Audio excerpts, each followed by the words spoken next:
Hi, we're ready for our last lesson in Chapter 1, and this lesson deals with modeling with functions. And modeling, as you'll recall, means using mathematics to solve real-world problems. So today we're going to be looking at some story problems. We have several different types of problems, and as you know from your past experience, there really isn't any step-by-step procedure. Each problem is different, it has its own identity. However, there are some guidelines that will help, and the first of those is reading carefully. You can't say that enough. You really need to know what is the problem telling you, what is it that you want to find out, because that allows you to set up a variable to represent what you don't know, and then to write expressions and equations that show the information in the problem based on that variable that you've chosen. So we have several different types. Our first type is one that will maybe seem familiar to you. You're choosing between two long-distance telephone plans. Plan A has a monthly fee of $15 with a charge of 8 cents per minute for all long-distance calls. So the base rate for the first plan is $15 per month, and every minute of long distance costs 8 cents. The second plan, Plan B, has a monthly fee of $3 with a charge of 12 cents per minute for all long-distance calls. So this one, the base rate is $3, and you're paying more for each call. How many minutes of long distance will the costs of the two plans be the same? For how many minutes of long distance calls will the cost of the two plans be the same? So if you think about this, we're looking for the time when the costs of the plans are the same, but that's based on the number of minutes of long distance. So I think our variable in this one really needs to be x, standing for the number of minutes of long distance calls. And I'm going to abbreviate long distance, number of minutes in long distance. Let's set up some expressions for each plan. Plan A has a base rate of $15, so you pay that no matter what, but for every long distance call you pay 8 cents per minute. So if x is the number of minutes, that rate of 8 cents per minute looks like that, 8 times x. Plan B can be shown in a similar fashion. Its base rate is $3 with 12 cents for every minute in long distance call. And the question says for how many minutes will those costs be exactly the same? We want to know when the cost of A is equal to the cost of B. So let's write an equation that says that. We want to know when Plan A, 15 plus 0.08x, is exactly equal to Plan B, 3 plus 12 cents per long distance minute. Now we just have to do a little algebra to solve this problem. I'm going to subtract 3 from each side. That will give me 12 here, plus 0.08x, equaling 0.12x. Now I want to get my x terms together, so I'm going to subtract that 0.08x, and I will have 12 equaling, well, 0.08 from 0.12 is 0.04x. And then solving the problem, I have to divide 12 by 0.04. So I'm going to come out here and do my margin work. 12 divided by 0.04. Kind of move the decimal point 2 places because you always divide by a whole number. So there are my 2 places. And 4 goes into 12 3 times. Goes evenly. So really our problem is done right there. X is 300 minutes. So if we use 300 minutes of long distance, those plans will be exactly the same. And that, my friends, is the answer to this question. So let's write a sentence that says this. If you use 300 minutes of long distance,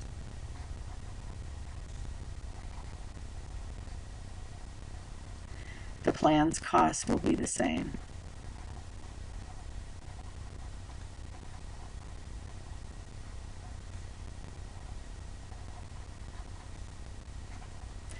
I know I make a big deal about answering in a sentence. I think it's important. And our sentence does answer the question. This is the work that supports it, that if you use 300 minutes of long distance, the plan's cost will be the same. So I hope that seems a little bit familiar to you. I know we've done problems like that before in the past. Our next one is a little bit different critter. Let's read this. On a certain route, an airline carries 8,000 passengers per month, each paying $100. A market survey indicates that for each dollar increase in ticket price, the airline will lose 100 passengers, which sort of makes sense.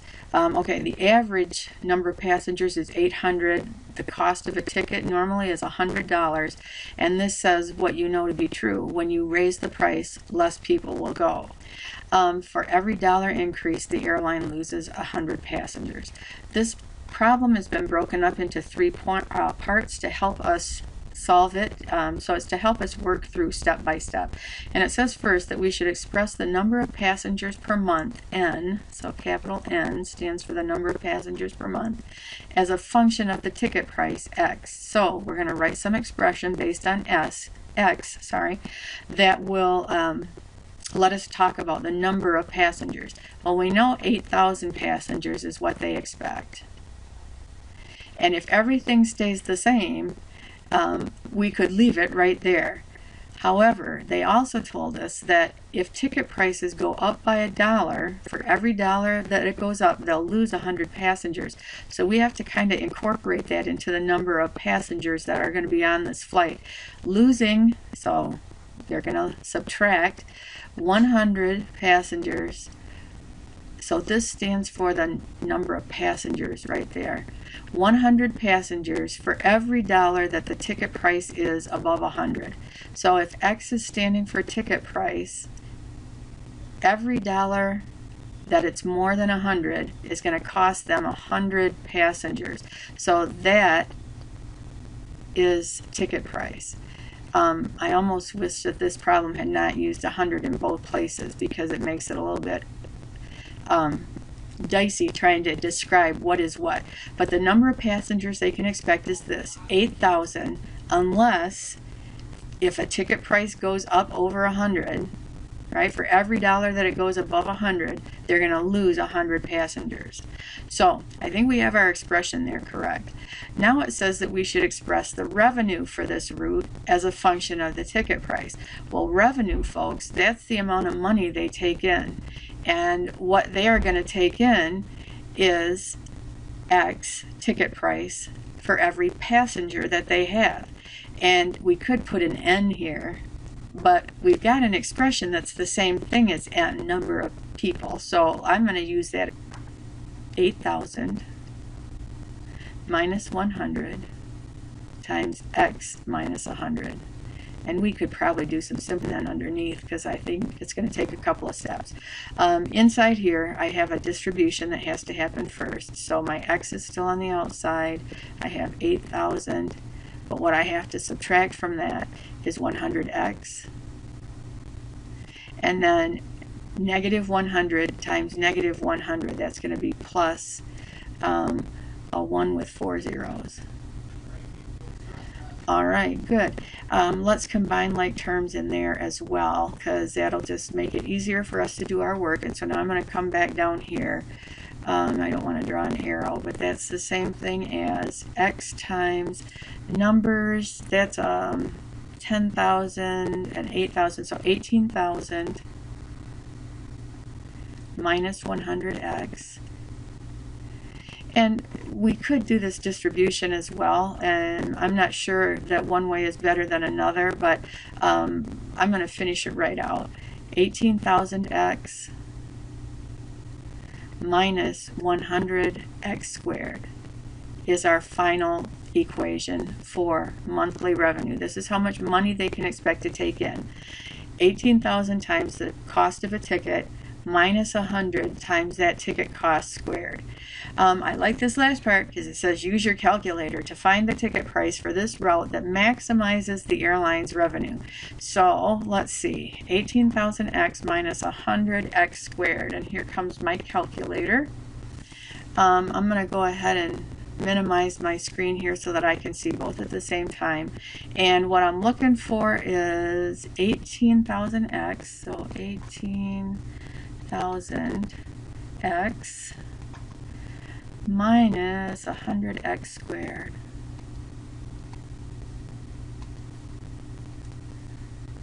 Alright, that should give me a parabola. I've got that squared in there.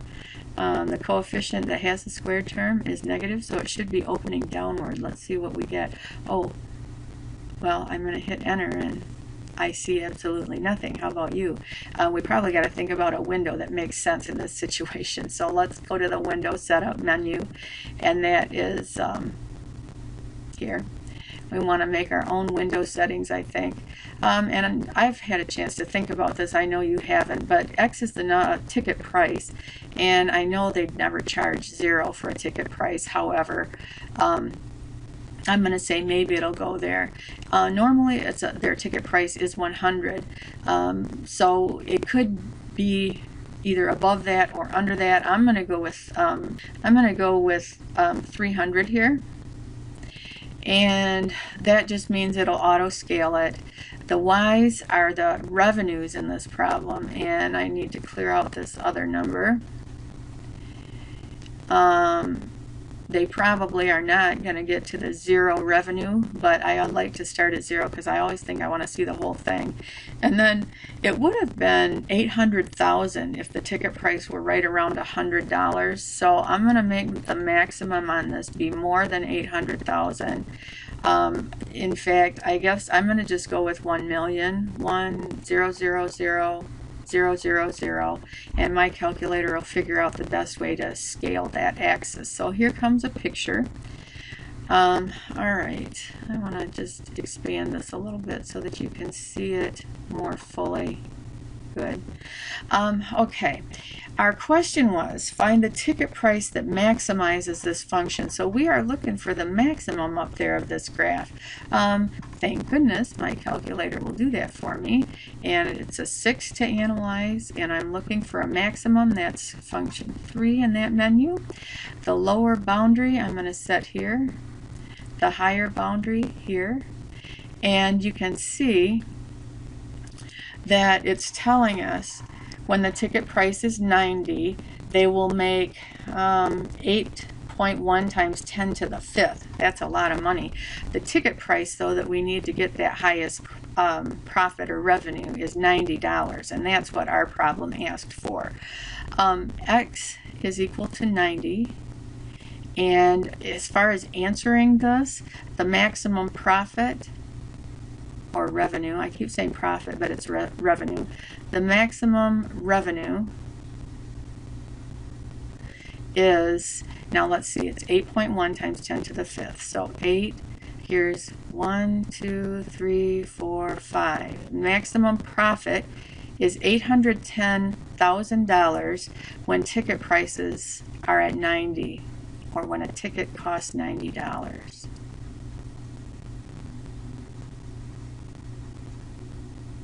All right, I'd like to say about this problem, I'm glad that you have the opportunity to stop the video, go back and look at it again, because for me, the worst part of this was setting up that very first function. I had to really think hard about this part of it.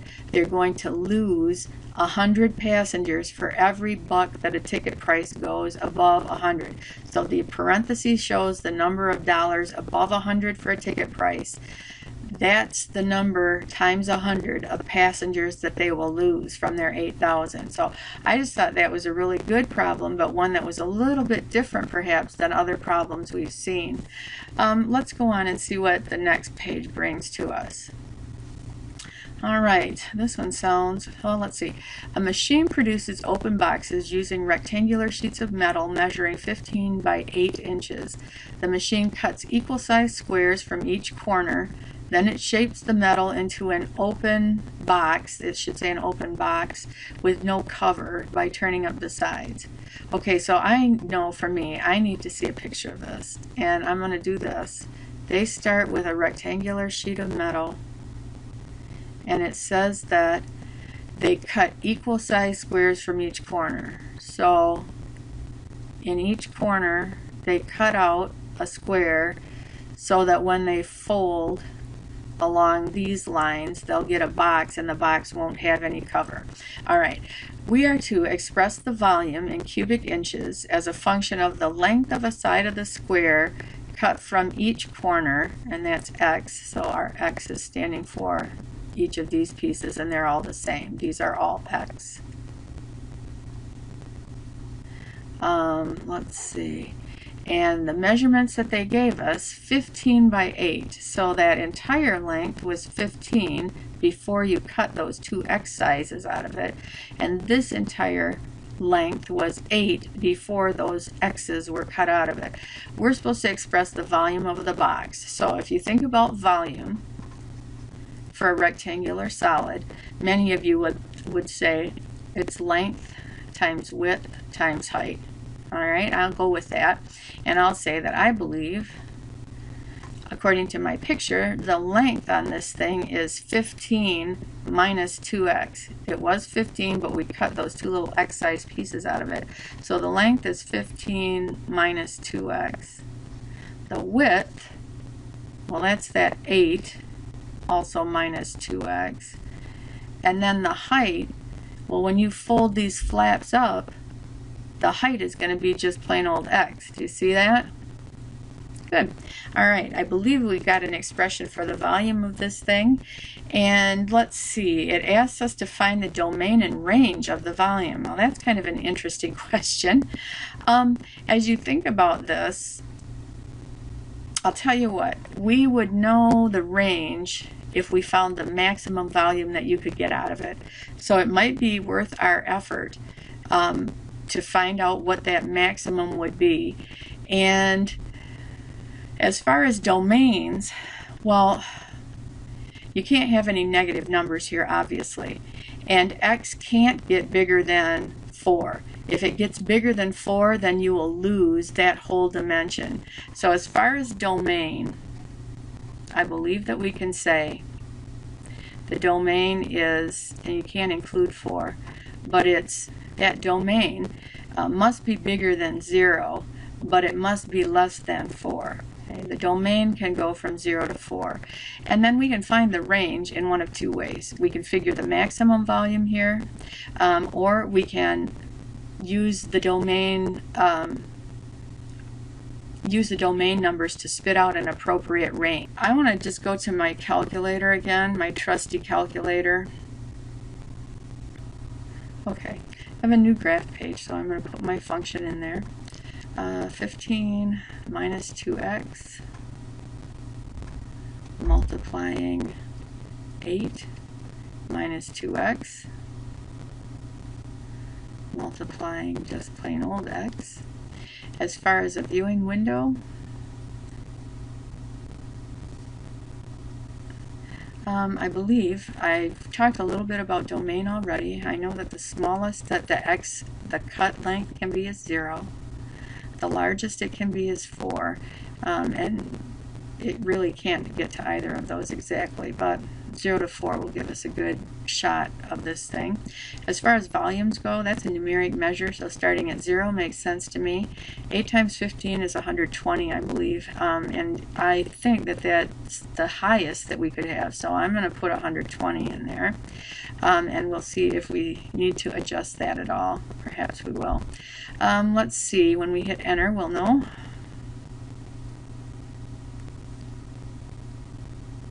There it is.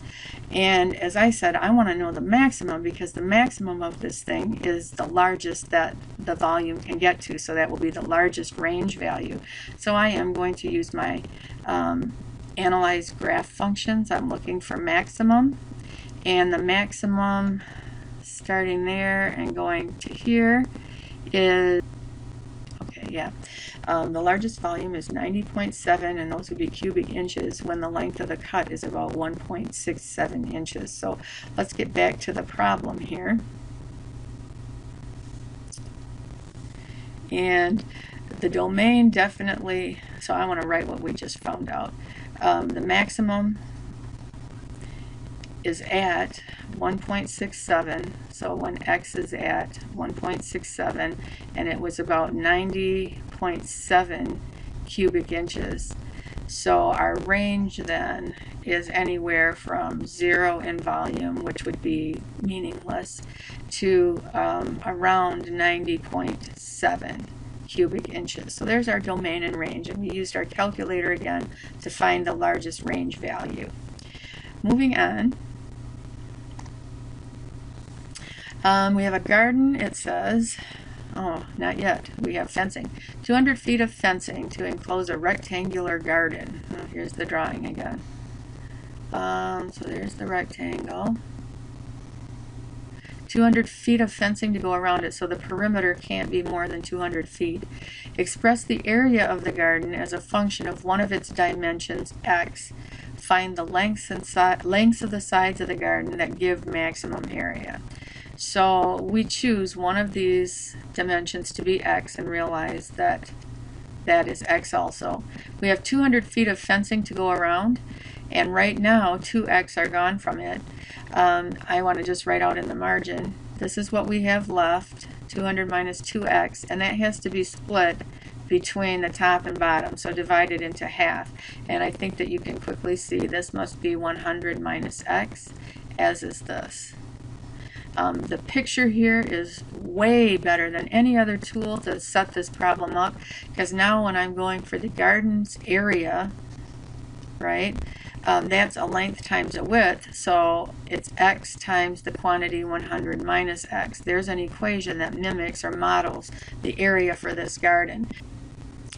Okay, I don't want us to get the idea that we need to depend on that calculator. We can figure the lengths of the sides that will get us the maximum area if we can find the maximum of this function. And as you look at this function, if we did the distribution, we would have 100x minus x squared.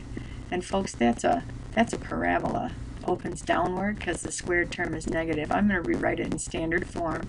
So negative x squared plus 100x plus 0, because there's no constant on there.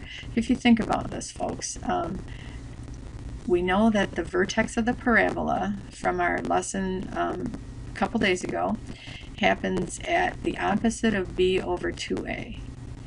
And in this particular problem, b is 100 and a is that negative 1.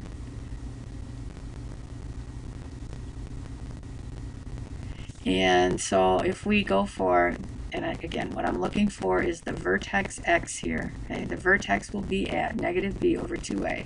So that's negative 100 over 2 times negative 1. And if you simplify that, that's 100 over 2, and negative divided by negative, so positive. The vertex happens at x of 50. So when x is 50, and these are feet, the volume will be at its maximum. Now, it might be nice to know what that maximum is. So let's go ahead and put 50 in for x in our expression and find out what that maximum area is. It would be, so the max will be, and that's what I'm going to figure here, negative of 50 squared plus 100 times 50. And let's see, 50 squared is 2,500, so negative 2,500 plus 50 times 100 is 5,000. That maximum is going to be 2,500 square feet.